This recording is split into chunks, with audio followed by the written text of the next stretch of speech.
大家好，这一支影片要进入实作。先和大家说明一下影片的大纲。开头会先介绍色彩空间与水彩颜料的关系，讲到颜料是因为怎么用色会影响调色结果，接着是用3原色调色环，最后是用更快速的方法选更鲜艳的颜料来画色环。除了示范怎么调色之外，也会说明为什么都说3原色可以调出其他所有的颜色，可是调出来的结果不比我们第二部分调的色环鲜艳。还有，会不会觉得调出来的颜色总有一点点灰暗？这支影片可能会解答你的问题，并且对于怎么选购、了解颜料也有一些帮助。色彩系列的影片说明的角度会以大部分的人对色彩的感知为主，对于科学物理上有新的研究或解释上的差异，我先不多做介绍。我发现上一支色彩学影片有可以说的再更清楚的地方，所以想花时间补充一下。我们画的色环是参考詹姆斯·格尼尔的色环，它的色环有标示饱和度，所以有加灰色。这支影片的色环不加灰度，先把色相调好。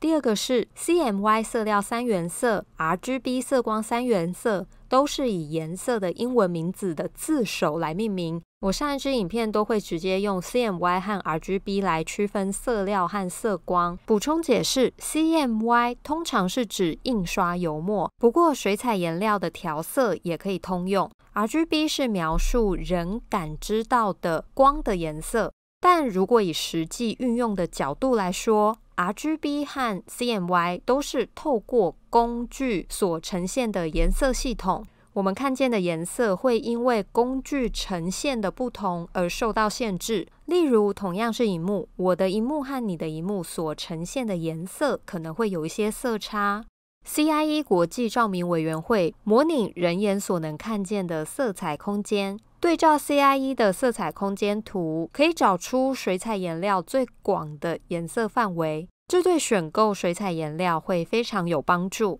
说的这么多色彩空间，其实它指的就是显色的范围。例如 RGB 就比 CMY 的色彩空间更亮更广。我们来看 CIE 制作的其中一种色彩空间与水彩颜料的对照图。这几个图表是我大略汇整了不同的资料，我把来源放在资讯栏，大家可以自行深入研究。那么因为这支影片主要是示范画色环学调色，所以水彩色域以及后面会稍微讲到的水彩特性和等级，只是大略提到，在这里就不详细说明。那我们就不多说，马上来看图表。最外圈是 CIE 标示出人眼能看见的颜色，但颜料制作无法符合这些颜色，所以颜料在这个圈圈内并非一个完整的圆。最外圈的颜料互混，能调出来的颜色空间比较大，也就是能调出比较多、比较鲜艳的颜色。我们选购水彩时，可以考虑以此作为一个指标，但要注意，有一些颜料的特性可能需要对水彩比较熟悉的人才比较好掌握，而且不是随便互混都可以很鲜艳，还是要注意颜料其中的色彩倾向。等等示范会讲到，所以我们不只考虑单个颜料的高彩度，也要考虑颜料调色后的干净程度，并且最大幅度的调出颜色。丹尼尔·史密斯的官方网站也有这样子的图，点入可以看到更详细的颜料资讯。不过这些颜料会相对贵，所以这一支影片用的是学生级颜料，颜色相似，颜料特性相对单纯，而且平价，也比较容易买到。我认为先提升画技，还有对颜料的熟悉度，再一步一步进阶。因此，这一支影片用的颜料是牛顿学生级颜料。学生级比专家级颜料的区别有几项：第一，色粉比例比较少；第二，会用便宜但颜色相似的色粉代替昂贵的色粉；第三，削弱了色粉的特性。举其中一个特性来说，专家级颜料会标注染色力和沉淀性，但是学生级颜料通常没有标注这一项，也因此学生级的颜料不需要花太多时间了解它的特性。再加上因为平价，所以很适合练习调色。为什么用牛顿？是因为颜色够多，品质不错，显色也很好，不会有一些奇怪的颜色，色粉的含量也不至于一下就把颜料用完，比较平价，很多美术店都能购买到。牛顿有学生级和专家级，所以它可以衔接两者，并且比较有什么不同，有助于了解颜料的特性和级别的差异。其实看到刚刚 CIE 色彩空间介绍，就能知道用这3个颜料混色，结果会是不太鲜艳。但我还是会想介绍，是因为有助于大家增加知识与经验，也有利于选择颜料，也可以理解等等要介绍的水彩6原色色相环。另外，我认为调色用色没有绝对，只有适不适合自己的区别。我选择的颜料是柠檬黄、耐久玫瑰红、天蓝。玫瑰红跟洋红比较像，都有一点紫色，也就是偏蓝的倾向。蓝色有的老师会用天蓝，有的老师会用钴蓝，但是以3原色而言，我会偏向与电脑绘制的色相环相像的颜色，我会觉得跟天蓝比较像。黄色有镉黄和柠檬黄，我看起来柠檬黄会比较像色环上的黄色。基本上画色环的初衷之一是要按照比例混合，观察不同比例下颜色调出来的结果。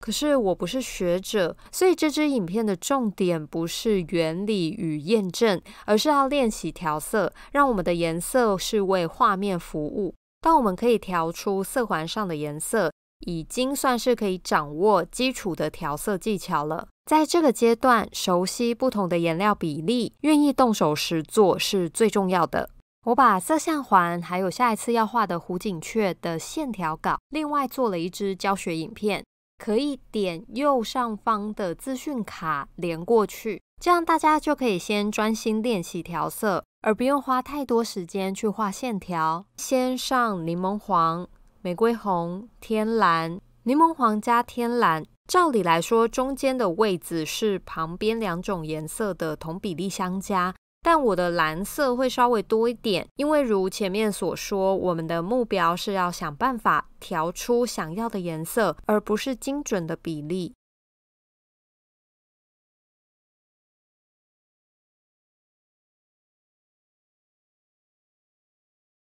天蓝加永固玫瑰红，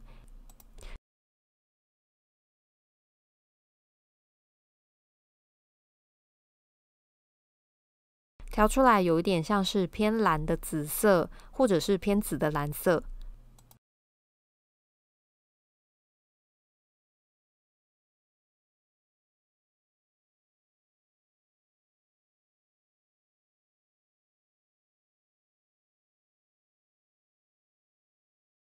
柠檬黄加永固玫瑰红，调出偏橘的红色，有点像是我们一般常说的正红色。我们用色料3原色调出的绿、蓝、红，其实就是接近上一支色彩学影片说的色光3原色。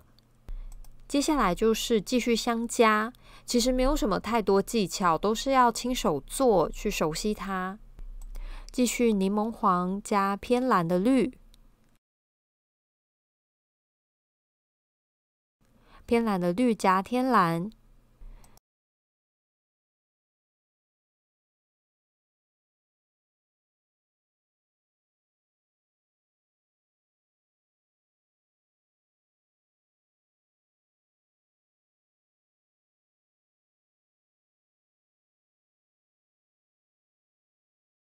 天蓝加紫蓝色，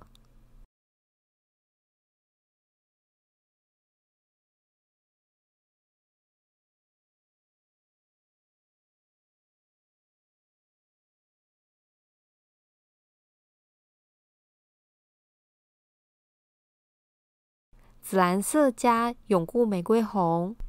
成为红紫色。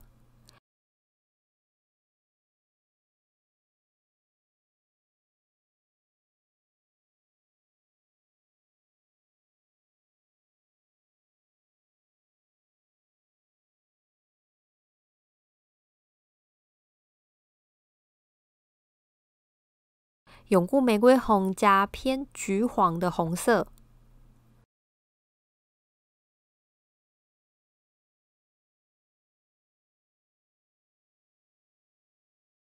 柠檬黄加偏橘黄的红等于橘色。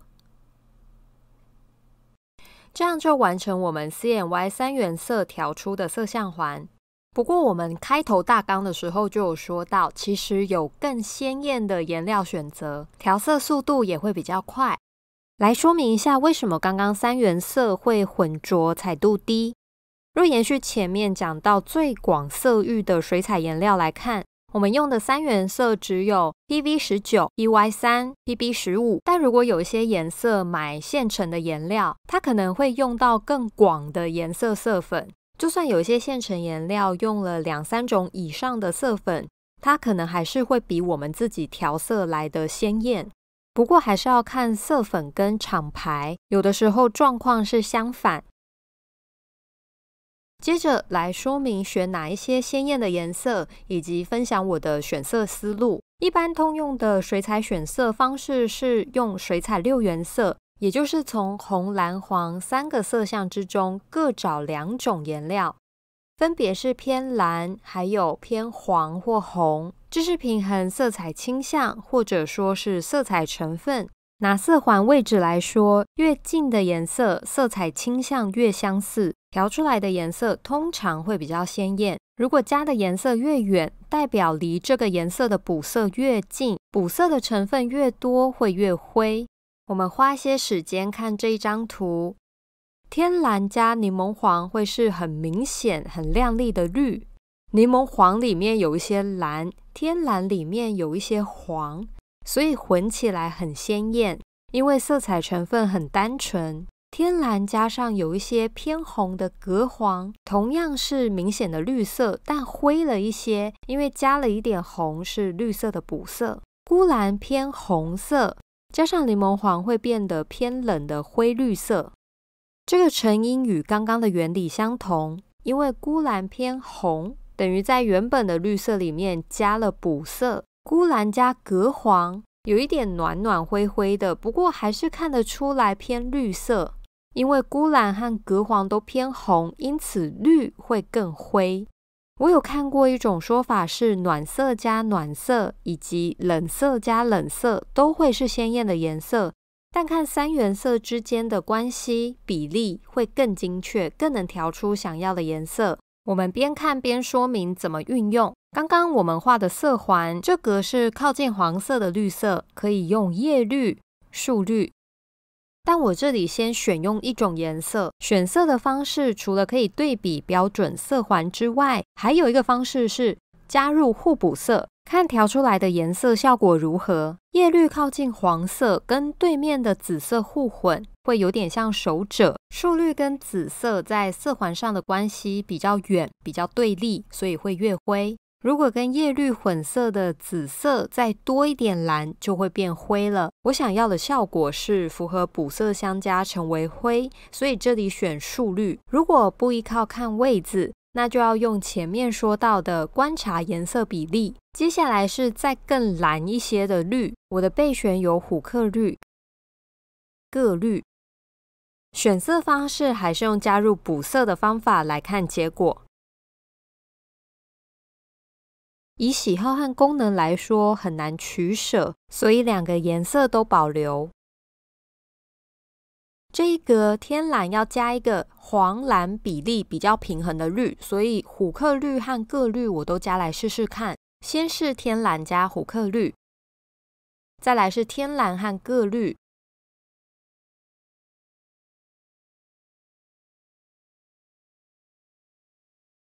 然后也加补色看看效果。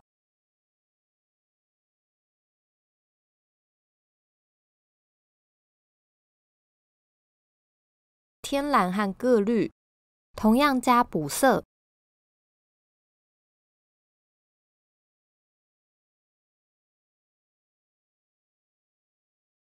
混出来的结果决定用铬绿。这一格蓝色刚刚是用三原色直接混色，但在此用钴蓝加玫瑰红或者仙紫来调调看，后来才发现这里应该要加天蓝，但是没有加到，等一下整理的时候会更正。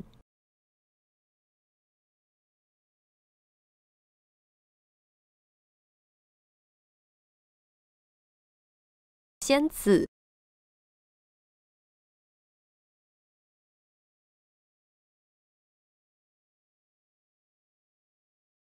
发现用仙紫会比较快调出我需要的颜色，因为用紫色等于慢慢加入红色，不会一下子色偏太多。这是之后加入补色橘色调出来的灰度。这一格是要天蓝加玫瑰红，不过我们也可以直接用钴蓝加玫瑰红或仙紫，比较鲜艳也比较快速。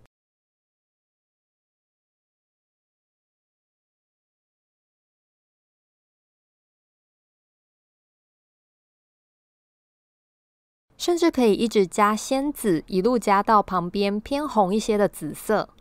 这个颜色其实要偏蓝，才会符合我们的色轮，也比较符合补色互混为灰色。我们看一下，黄加偏蓝的紫会越灰，加越偏红的紫越像棕色。其实这一个颜色也有人直接买偏红的群青。接下来是仙紫和钴蓝，其实就是像画面上多加一点玫瑰红，或者是多加一点仙紫，看个人怎么顺手就怎么调。原本是用柠檬黄，但柠檬黄偏蓝了一些，等于夹杂了一些关系比较远的颜色，所以我们来试一下偏红的隔黄，隔黄加玫瑰红。结果是比原本的柠檬黄加玫瑰红的彩度再更高更纯一点，也可以直接用隔层。这里原本用了玫瑰红加柠檬黄，等于偏橘的红，我们可以用隔红代替。这里是玫瑰红加隔红。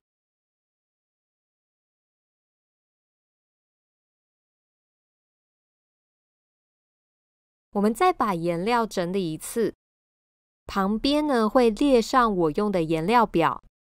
再说明一下，大家可以找自己喜欢的颜色、颜料和喜欢的牌子，不一定要跟我一样。如果想参考我的颜料，但买不同牌子，有一些颜料的名称可能会不一样，这时候可以参考色粉编号，但每一个牌子都会有一些色差，大家在购买之前要先调查一下。这里先把三原色的黄色画上去，选偏蓝的柠檬黄，还有偏红的隔黄，这样往两边混色的时候，彼此不会掺杂关系远的颜色。这里填上三原色中的玫瑰红，玫瑰红也可以用茜草红代替，但我看起来茜草红有一点点深，所以要调深色的话可以使用。接下来是天蓝，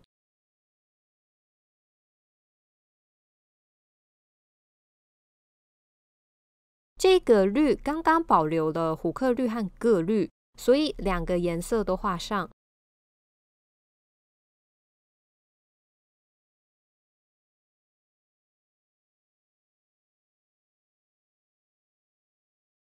钴蓝和仙紫，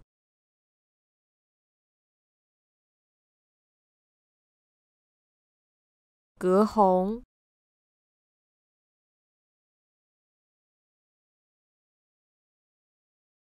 树绿，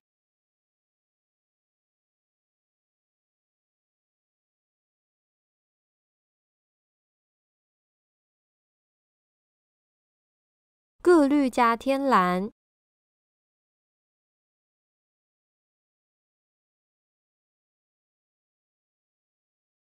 天蓝加钴蓝加仙紫，这里刚刚没有加到天蓝，现在会加上。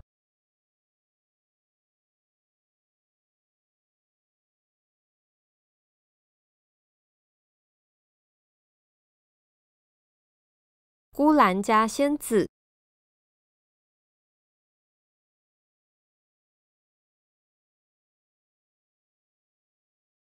这里我调失败了，应该要再红一点，所以我改用鲜紫当基底，然后再加一些钴蓝。